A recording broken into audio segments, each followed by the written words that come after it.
Okay, so I put together a study on the word vanity. I know that word all too well from the experiences I go through every day. And we all should know that as believers. God has given this experience.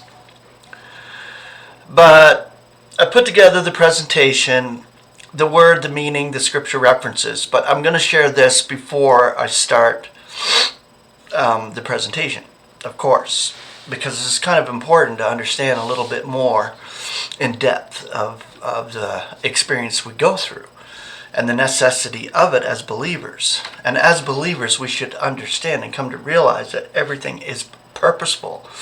Not so much that we're happy with it in a relative way, no. Our experiences are frustrating and they're normal for being human.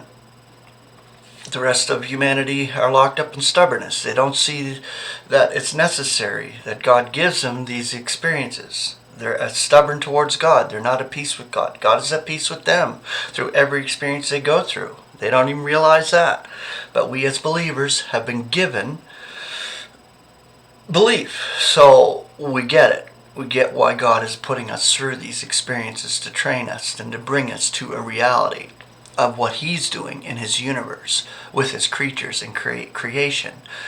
In order to bring it back, a reconciled creation, He has to put it through the throes of evil and the experiences we go through.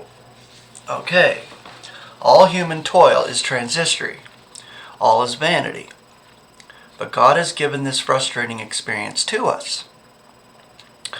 This very experience of needing to toil and then finding the need to start all over again and never reaching the point where we can be satisfied that all has worked out well is given to us by God.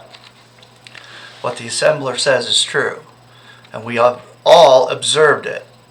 As a whole, humanity does not progress or bring to an end the need of toil and learning lessons previous generations had also learned. The pictures afforded by the patterns of nature, the sun, the wind, the water cycle, all these are reflections of the transitoriness and repetitiveness of human toil and wisdom. I can't pronounce that word, transistorness or transitoriness. See, there you go. There's a frustration not being able to pronounce words and read properly. But this must not cast us down in despair, because God remains over it all. He uses all these hard experiences for our eventual good and for His glory. There is weariness in human words, in the cycles of ideas and philosophies and discoveries. We think we have come up with something new, but it turns out to be only a different way of expressing old ideas or facing old responsibilities. But this must not discourage us. We need these experiences, and because God gives them to us, they will accomplish His purpose. The book of Ecclesiastes is not a discourse in human philosophy, but while recognizing that much of human philosophy speaks truly, the book directs us beyond those truths to God and what He is doing. It speaks of what is human and what is so concerning human history, because God has made it so. We should not dismiss these words as pessimism, unworthy of believers who have been blessed with every spiritual blessing among the celestials in Christ. For we also are human beings, sinners, infirm, living in the current wicked eon. And we need to be reminded that our own experiences of transistorness or transitoriness and weariness are from the hand of the living God, who is our Savior. Paul also speaks of human realities. No trial has taken you except for what is human. 1 Corinthians 10:13. As human beings, we experience much of the disquietude and depression described in Ecclesiastes. Along with everyone else, we discover that we cannot escape the cycles of toil and disappointment that God has given to humanity. But as believers, we recognize God in the trial.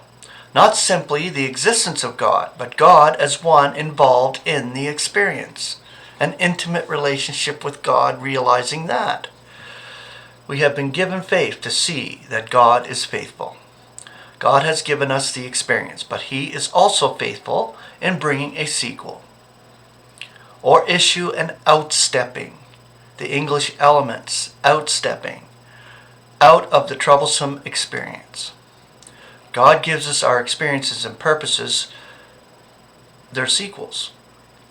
The experiences are transitory and often wearying, but they are part of what God has designed for us, each one of us.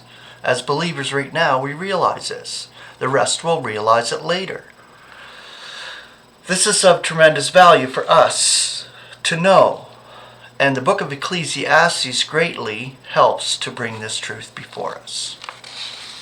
Okay, the word vain in the Greek is mation, or M-A-T-A-I-O-N, without purpose or use, empty or void.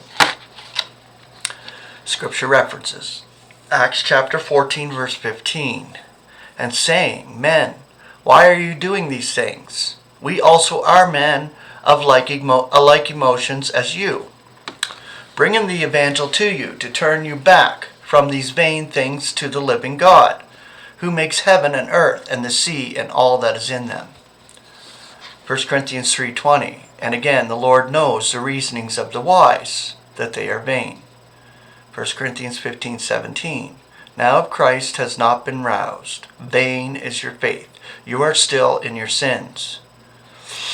Titus 3:9. Yet stand aloof from stupid questioning and genealogies and strifes and fightings about law, for they are without benefit and vain. James chapter 1, verse 26. If anyone is seeming to be a ritualist, not bridling his tongue, but seducing his heart, the ritual of this one is vain. 1 Peter 1:18. Being aware that not with corruptible things, with silver or gold, were you ransomed from your vain behavior, handed down by the traditions from the fathers. Romans 1:21. Because knowing God not as God do they glorify or thank Him, but vain were they made in their reasonings, and darkened is their unintelligent heart. 1 Timothy 1:6. For which some, swerving, were turned aside into vain prating. Galatians 5:26. We may not become vainglorious, challenging one another, envying one another. Philippians 2:3. Not according with faction, nor yet according with vainglory, but with humility, deeming one another superior to oneself. Okay, so enjoy the presentation. Grace and peace.